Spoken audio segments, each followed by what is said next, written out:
Olá, eu sou o Leonardo Rivaldo e essa é a Hora do Código.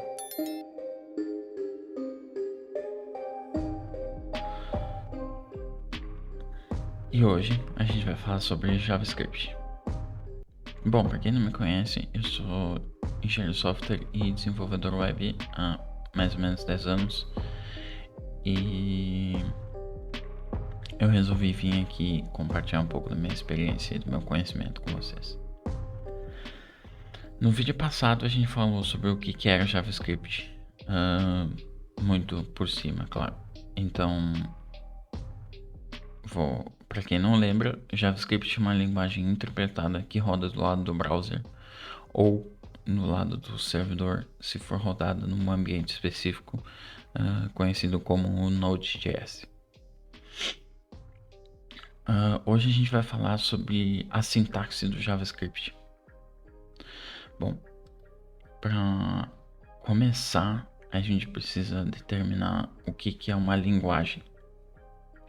Bom, então, eu quero salientar que uma linguagem de programação não é nada mais, nada menos do que uma forma de que a gente, os humanos, encontramos de comunicar com o computador. Ou seja, um alfabeto. Cada linguagem vai ter a sua própria sintaxe e particularidade, assim como as línguas que falamos, por exemplo, francês, inglês, português, espanhol, e outras milhares de línguas e dialetos existentes. Todas essas línguas possuem as suas regras e estruturas, certo? E isso não vai ser diferente com a programação. Como seria muito difícil, se não praticamente impossível, a gente escrever código numa forma que o computador entende, os primeiros desenvolvedores criaram formas de facilitar a comunicação entre o desenvolvedor e o computador durante a criação de software. E existem diversas camadas dentro de um software que vão utilizar linguagens diferentes e vão estar em níveis diferentes. Por fim, a gente pode dizer que, infelizmente, os telefones celulares, os computadores, as televisões e todos os aplicativos que existem hoje e que são conhecidos como smart, eles só entendem sinais eletrônicos 0 e 1. Inclusive, a maioria dos equipamentos eletrônicos 100% dos equipamentos eletrônicos só entende 0 e 1, sinais elétricos, pulsos. Onde 0 é sem sinal e 1 é com sinal. Mas a gente pode falar sobre o que é uma linguagem e essas coisas num vídeo separado. Isso é muito complexo, aqui é só para dar um resumo. O que é sintaxe? Bom, para a gente falar da sintaxe do JavaScript, a gente precisa definir o que é sintaxe, certo? Então, segundo o Wikipedia, a sintaxe é o estudo das regras que regem a construção de frases nas línguas naturais. A sintaxe é a parte da gramática que estuda a disposição das palavras na frase e das frases num discurso. Nas linguagens de programação isso não pode ser diferente, porque cada um de nós, desenvolvedores, é um indivíduo único com as suas próprias características. E para que fosse possível escrever um software de maneira unificada, as linguagens precisam ter regras. E essas regras são a sintaxe. Tu deve estar se perguntando agora, mas então a sintaxe são regras básicas de uma linguagem de programação que vão definir como a gente escreve um programa de computador? Exatamente isso. É um conjunto de características pré-estabelecidas dentro da linguagem que vai descrever como a gente declara variáveis, como escreve comentário no código e como uma operação é separada da outra dentro do software. Ah, agora vamos falar especificamente do JavaScript. Como é que é o texto do JavaScript? Bom, eu vou começar dizendo que o JavaScript ele é case sensitive, ou seja, ele faz a diferenciação entre as letras maiúsculas e minúsculas. O que quer dizer que as palavras-chave, as variáveis, os nomes de função e qualquer outro identificador escrito no programa precisa ser escrito da mesma forma toda vez que a gente for utilizar ele.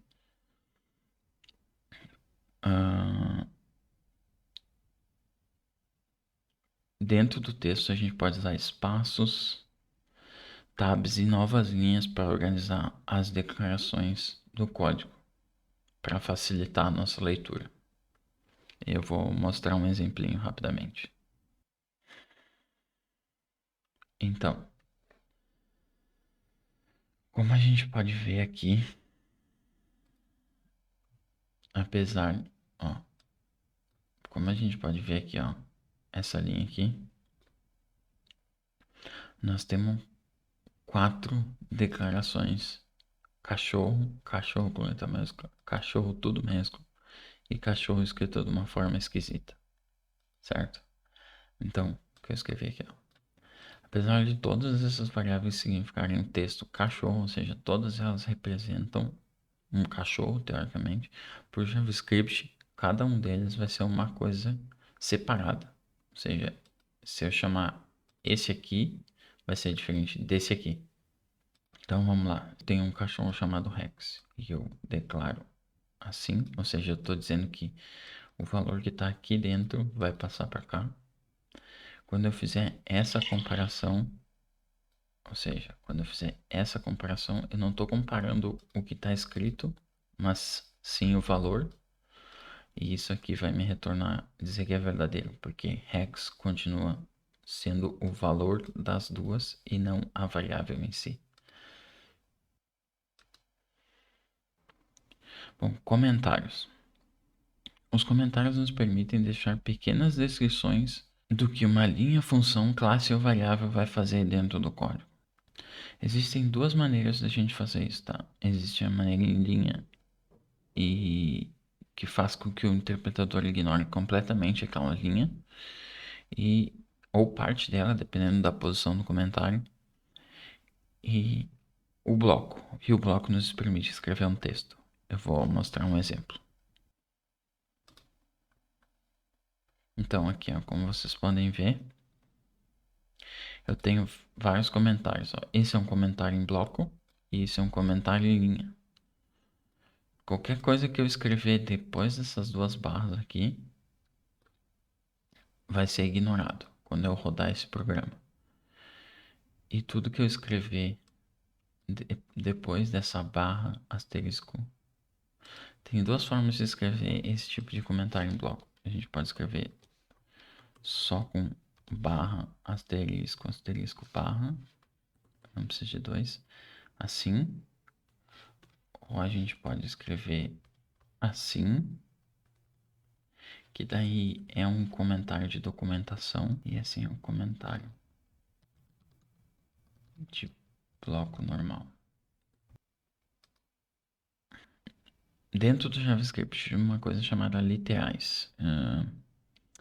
Os literais são literalmente a representação dos tipos de dados, números, strings, frases, palavras, textos, valores verdadeiro ou falso, ou também conhecido como booleanos, que vão estar definidos diretamente dentro do código e que não vão poder ser alterados durante a execução do código. Vamos para um exemplo. Então, aqui, ó. Então, esse é o literal de um número, ou seja, esse número não pode ser alterado. Ele sempre vai ser esse número. Nada que a gente faça vai alterar ele. 23. 6.5. Uma frase dizendo olá mundo. Uma frase dizendo oi. Verdadeiro ou falso. E vazio, nulo, ausência de qualquer coisa. Quando a gente fala em literal, a gente não muda o valor. Não existe forma de mudar o valor. E quando eu digo não existe forma de mudar o valor, se tiver uma variável, a gente pode mudar o valor da variável, mas nunca o valor que foi declarado anteriormente. Ou seja, eu nunca vou poder mudar Olá Mundo para Olá Leonardo durante a execução do programa. Eu posso, se eu tiver uma declaração aqui, por exemplo, se eu fizer essa declaração, eu estou dizendo que Hi significa Olá Mundo. Quando eu vier para cá,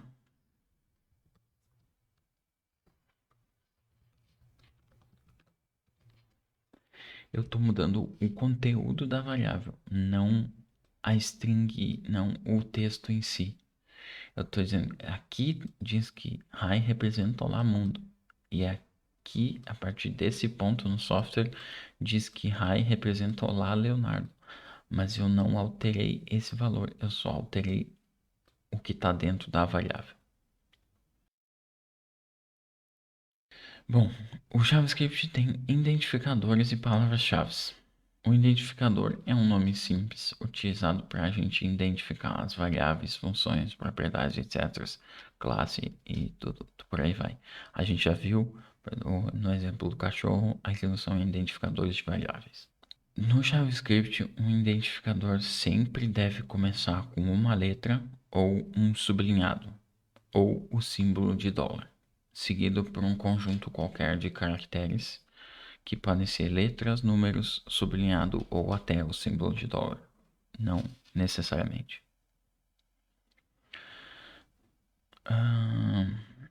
Vamos a um exemplinho rápido. Aqui, por exemplo, se uma variável pode ser declarada assim. Eu, ou assim, eu, ou eu, ou eu, ou eu. Tudo isso são variáveis válidas, que o programa consegue ler e entender elas. A gente pode dizer eu1, eu2, mas nunca vai poder dizer 2eu, por exemplo. O programa não entende isso aqui, ele acha que está errado, ele acha que faltou alguma coisa aqui. Ele sempre espera que seja um sublinhado dólar ou uma letra, seja ela maiúscula ou minúscula. Bom, o que são palavras-chave? Palavras-chave são palavras que todas as linguagens, incluindo o JavaScript, reservam para uso próprio. Ou seja, são palavras que a linguagem separa para si para determinar operações que ela pode executar para o programador. Se não existisse isso, nós teríamos que escrever tudo, todas as operações, todos os loops, todos os ifs, todos os elses. A gente teria que declarar tudo isso antes do programa executar, porque o computador não conhece. Então a gente tem que declarar isso. E as linguagens já preparam isso para o desenvolvedor, para facilitar a nossa vida. Eu vou mostrar aqui uma imagenzinha de algumas dessas palavras-chave. Tem aqui, ó. Vai aparecer agora. Bom, algumas delas, por exemplo, if, else, function, que é usado para declaração de funções, delete, serve para remover propriedades de um determinado objeto. Nós temos o, o loop for, nós temos a palavra chave para a declaração das variáveis let e para a declaração de variável o var. Essa é uma lista imensa, eu não tenho como dizer todos aqui. Eu vou deixar nos comentários e na descrição do vídeo um artigo da Mozilla para esse assunto especificamente. e uma lista com as palavras reservadas. Detalhe que muitas dessas são palavras universais e quase todas as linguagens se utilizam delas como palavras-chave ou reservadas. E, enfim, estamos chegando agora no final do vídeo e eu quero falar de um assunto muito delicado, muito importante. Ponto e vírgula. Mas o que é o maldito ponto e vírgula? O que tem a ver com a sintaxe de JavaScript? Primeira coisa, é importante dizer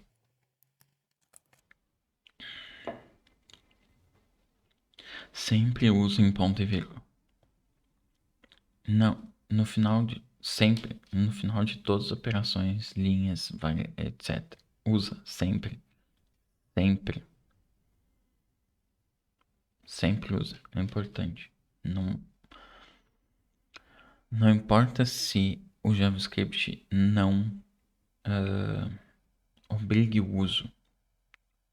Usem, porque por experiência própria já tive muitos problemas com o interpretador, sendo que tinha um caractere que ele não conhecia e quando eu fui ver era uma falta de um ponto e vírgula numa linha 200 linhas acima ou 200 abaixo do ponto onde ele tá, 200 linhas acima do ponto que ele estava reclamando. Usem. Hoje em dia isso acontece menos porque o interpretador é mais inteligente, mas se existe uma chance de acontecer, evitem. Vai evitar dor de cabeça. Vamos lá. Assim como em muitas linguagens, o JavaScript usa do ponto e vírgula, tá? Para separar uma declaração da outra. Isso vai facilitar não só o próprio programa interpretar o código que vocês estão escrevendo, mas para a leitura do código.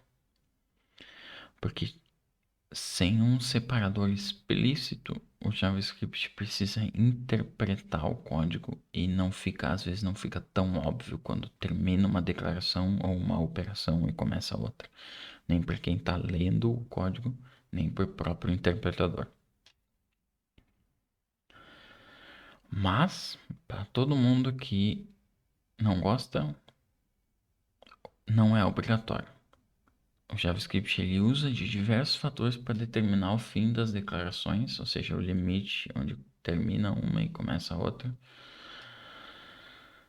E aí não obriga, mas por experiência própria, usem, facilita a vida de todo mundo, tá? Então, algumas das maneiras que o JavaScript usa para reconhecer o fim das declarações. Uma nova linha, o fechamento de uma chave, a chavezinha, o ponto e vírgula, ou o começo de outras declarações com símbolos matemáticos, por exemplo, parênteses, um colchete, uma barra, mais ou menos, que esses casos são mais operações matemáticas e vão ser raro tu ter isso no início de uma declaração de um programa em si, mas mesmo durante operações matemáticas. Vou mostrar um exemplo aqui. Ó, vê? Não precisa, o programa roda de qualquer forma. E aqui eu usei um ponto e vírgula defensivo para o programa saber que a declarações anteriores terminou e começa uma nova aqui. Aqui ele, por exemplo, sabe que essa declaração terminou porque eu tenho uma nova linha.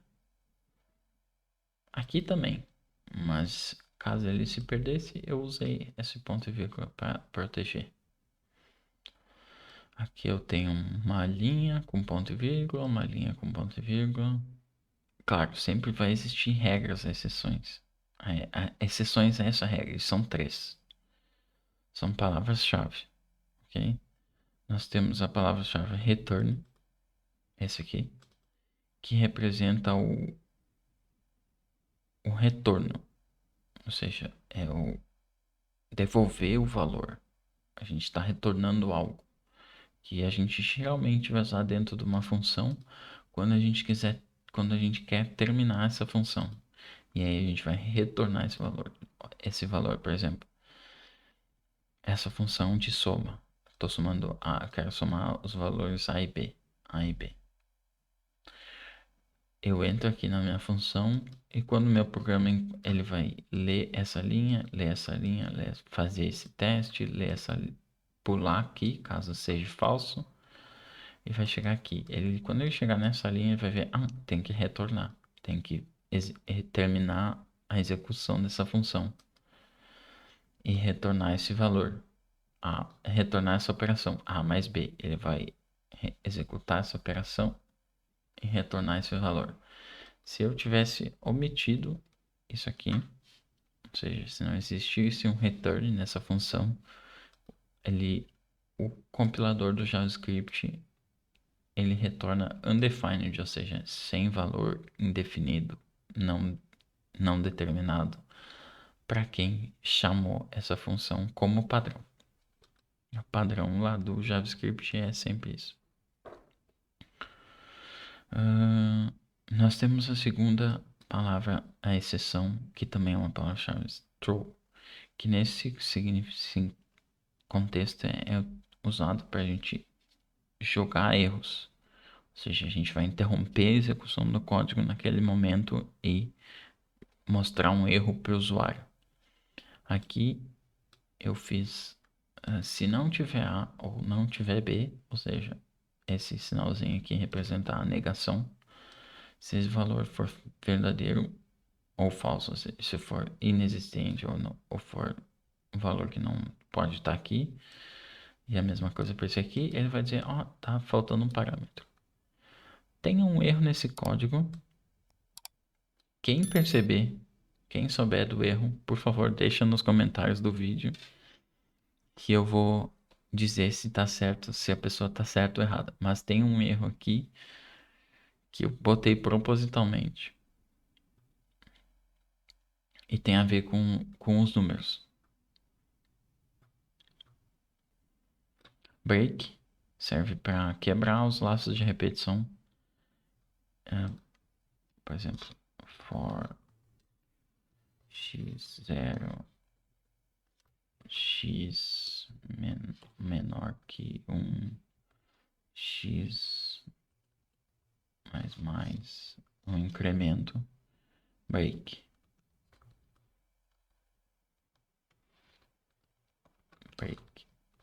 Ou seja, quando isso aqui não vai acontecer nada, absolutamente nada. A primeira coisa que ele vai, isso aqui é um for, um laço de repetição. Vou falar mais disso em outro vídeo. X vai ser 0, x menor que 1, ele vai incrementar 1 no x, e ele vai entrar aqui no laço e já vai sair fora, porque break quebra essa estrutura toda aqui. E nós temos a palavra continue. Continue tem a mesma função que o break, mas de uma forma diferente. Ele vai quebrar a execução de uma das repetições de um laço. Sempre que ele encontrar continue, ele vai pular para a próxima, ou seja, ele vai entrar aqui é 0, x é 0, aí ele entrou aqui.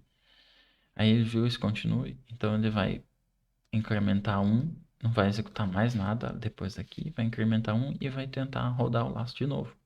Só que daí ele vai ver que x tem que ser menor que 1 e daí ele não vai fazer nada. Nós temos os operadores mais e menos menos. Mais, menos menos. Que significa incremento e decremento. Eles podem ser usados no início ou no fim de uma declaração.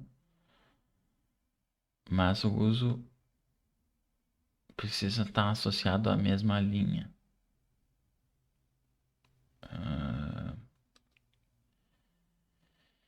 Eu não posso fazer isso aqui. Se eu fizer isso aqui, o compilador ele vai achar que isso aqui é uma coisa e esse aqui é outra coisa diferente. Na linha 34 é uma coisa e na linha 35 é outra diferente. E na linha 36 é outra completamente diferente. Para o mais funcionar, ele tem que estar assim no fim ou no início. Daí isso significa que eu estou incrementando antes de executar e incrementando depois de executar. E a mesma coisa para o x. Depois de executar ou antes de executar.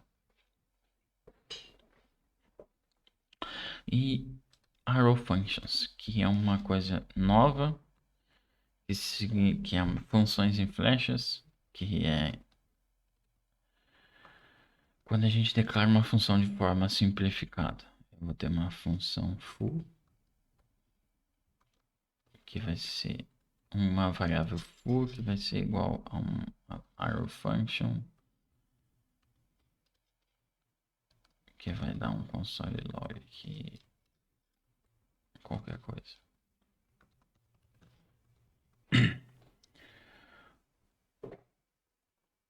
Essa é a forma reduzida de escrever funções.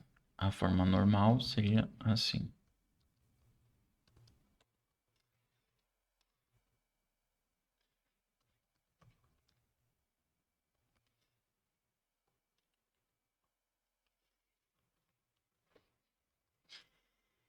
Essa é a forma normal. Tem bastante uso para esse caso aqui. Eu uso bastante. Mas eu também uso bastante esse aqui. Vai depender do contexto. Se tu for fazer uma operação simples, por exemplo, essa soma aqui, isso aqui poderia ser uma função, uma arrow function. Poderia estar assim. Porque no arrow function tu pode omitir o retorno. Não precisa ter o return aqui. O interpretador automaticamente entende que ele tem que retornar essa declaração. Ou seja, isso aqui fica muito mais curto e para operações simples é mais legível. Mas ela precisa estar na mesma linha, é importante. Se eu tentar fazer isso aqui, o compilador não vai deixar. Mas se eu fizer isso aqui, ele deixa. Porque ele entende que isso aqui é uma declaração, é uma continuidade. Ó. Mesmo eu tendo uma quebra de linha, ele vê que tem um igual. E o igual representa a continuidade. E aí ele vai continuar na linha de baixo e vai pegar essa linha, vai ler essa linha toda, vai ver que tem um ponto e vírgula e vai atribuir para dentro dessa variável.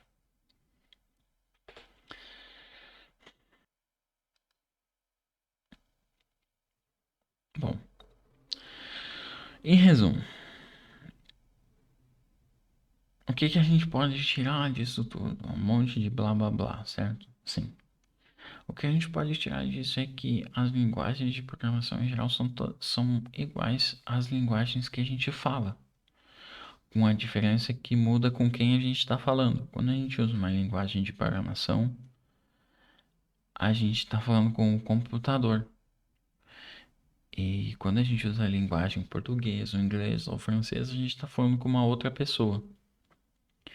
E em ambos os casos, a gente vai utilizar as linguagens da mesma forma. A gente vai ter as regras, vai ter as estruturas e todos os componentes que nos permitem criar a sentença para comunicar informações.